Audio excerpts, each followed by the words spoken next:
Alhamdulillah, puji syukur kehadirat Allah Subhanahu wa taala yang mana telah memberikan kepada kita nikmat iman, nikmat Islam, nikmat sehat walafiat, sehingga dengan nikmat tersebut kita dapat berkumpul di tempat ini dalam rangka talabul ilmi, membahas tentang hadis-hadis Nabi sallallahu alaihi wasallam. Salawat teriring salam semoga tercurah limpahkan kepada baginda alam Nabi besar Muhammad sallallahu alaihi wasallam, kepada keluarganya, para sahabatnya, para pengikut-pengikut mulianya, dan semoga kita termasuk digolongkan kepada orang-orang mulia tersebut dan mendapatkan syafaat Nabi Muhammad di hari kiamat kelak. Amin ya rabbal. Kemarin rukun Islam yang pertama apa? Syahadat. Yang kedua salat. Yang ketiga zakat. Yang keempat, yang kelima, yang keempat apa tadi? Puasa. Definisi puasa apa? Menahan dari hal-hal yang membatalkannya dari terbit matahari sampai terbenam matahari. Nah, hal-hal yang membatalkan puasa apa aja? Yang pertama, memasukkan sesuatu ke dalam lubang-lubang yang ada di dalam tubuh. Memasukkan sesuatu ke dalam lubang-lubang yang ada di dalam tubuh.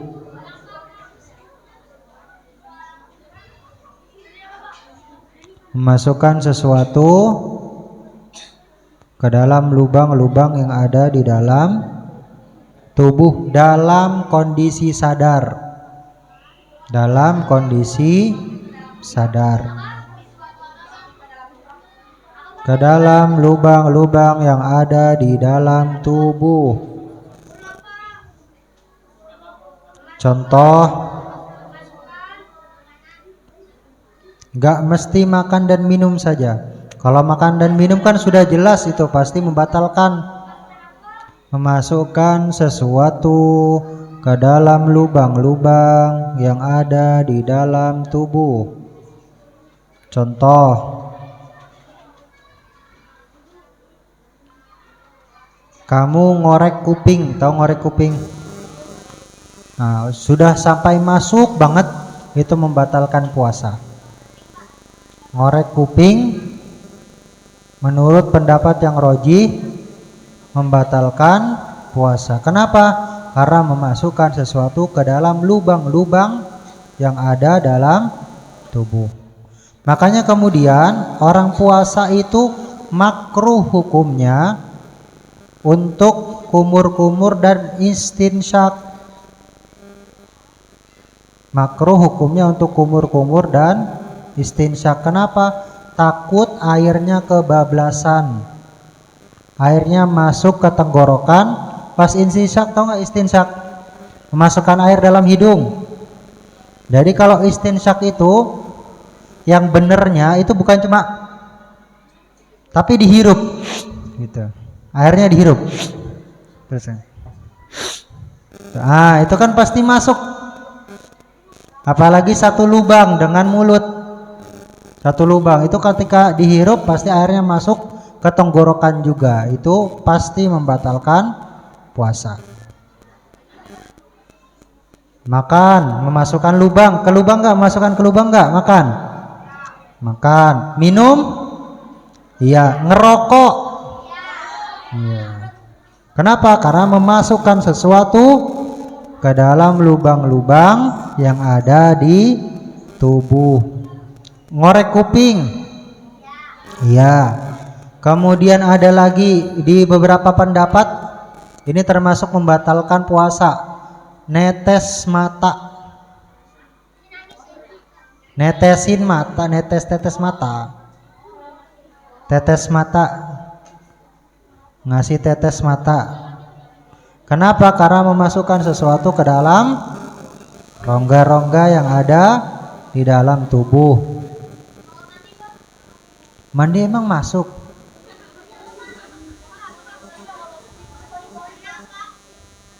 Nah, udah dengan sengaja, dengan sadar. Kalau nggak sengaja tidak membatalkan. Misal tadi bisa jadi itu lagi mandi, tiba-tiba airnya masuk ke kuping, masuk banget. Nah, itu tidak membatalkan.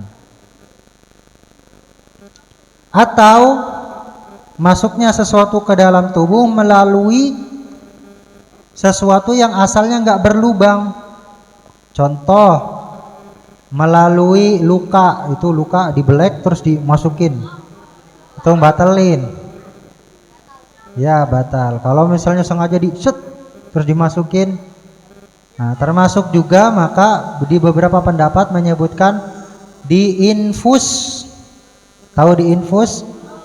Itu juga membatalkan puasa. Termasuk juga disuntik juga membatalkan puasa. Sikat gigi kan nggak sampai masuk sayang, nggak sampai masuk ke tenggorokan. Tapi kalau sengaja kamu bekas sikat giginya ditelan, itu membatalkan. Nah makanya juga tadi istinsyak, terus kemudian kumur-kumur, termasuk di dalamnya kumur-kumur itu gosok gigi, bersiwak, itu dimakruhkan. Kenapa? Karena takut ada bekasnya yang kemudian tertelan. Kemudian selanjutnya muntah dengan sengaja. Muntah dengan sengaja. Ya, nomor 2. Muntah dengan sengaja.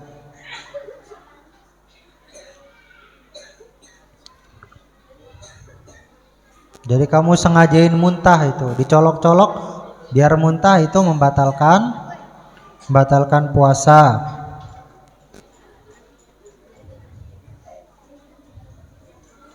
Termasuk juga misal kamu puasa-puasa udah tahu kamu itu nggak kuat buat naik mobil, tapi sengaja naik mobil yang ber-AC, akhirnya muntah, itu juga membatalkan karena sengaja.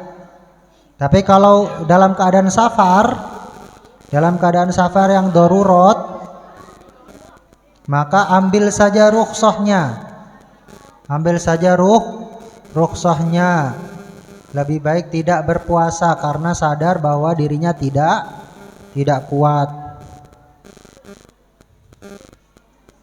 Kemudian yang membatalkan puasa adalah berhubungan badan.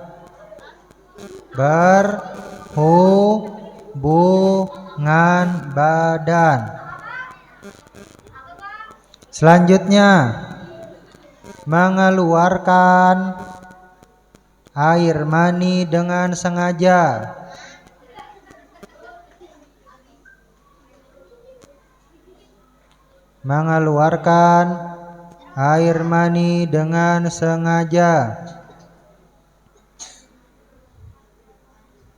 Kemudian yang membatalkan puasa juga haid dan nifas.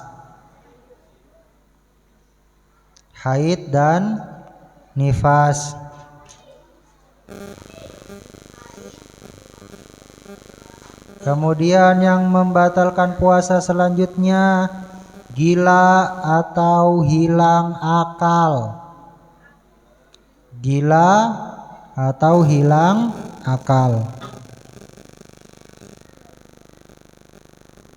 Kalau misal ada orang dia punya penyakit epilepsi, tahu epilepsi? Kejang-kejang, kehilangan kesadaran. Dan kehilangan kesadarannya itu dalam waktu yang lama. Kalau dalam waktu yang lama dia membatalkan puasa. Tapi kalau waktunya singkat tidak membatalkan. Karena kalau dalam waktu singkat diibaratkan dengan tidur. Tidur kan kalian hilang akal. nggak sadar, tapi nggak membatalkan puasa. Makanya kalau orang kehilangan kesadaran dalam waktu singkat, dia tidak membatalkan puasa. Tapi kalau dalam waktu yang lama, sampai 3 jam, itu berarti membatalkan puasa.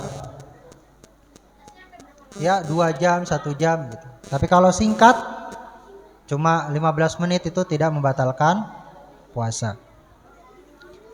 Yang terakhir yang membatalkan puasa adalah murtad atau keluar dari agama Islam. Murtad atau keluar dari agama Islam.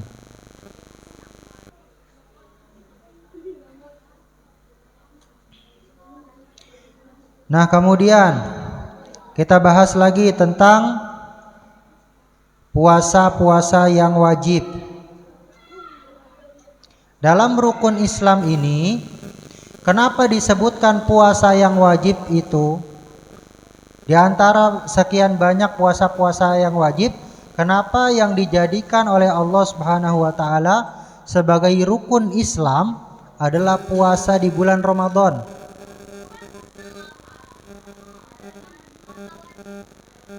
Kan ada kemarin kan kita sebutkan beberapa puasa wajib.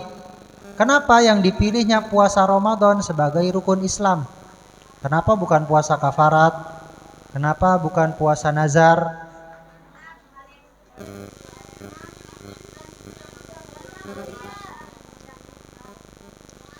Karena puasa-puasa yang lain itu sifatnya aksidental.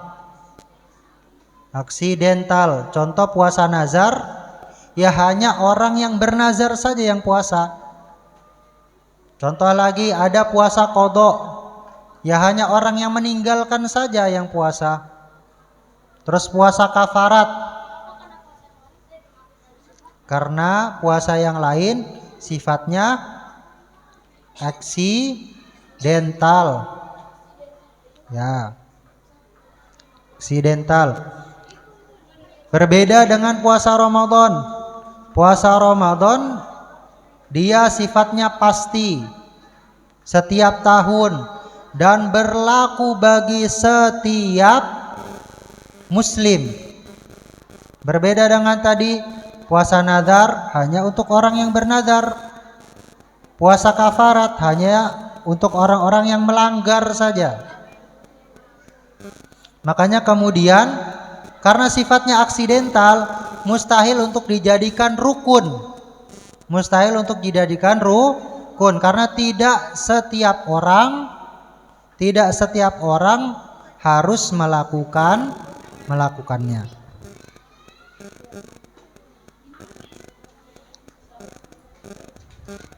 Nah, kafarat atau pelanggaran-pelanggaran apa saja yang kemudian hukumannya itu berupa puasa, insya Allah akan kita jelaskan pada pertemuan yang akan datang. Wallahu a'lam bishawab.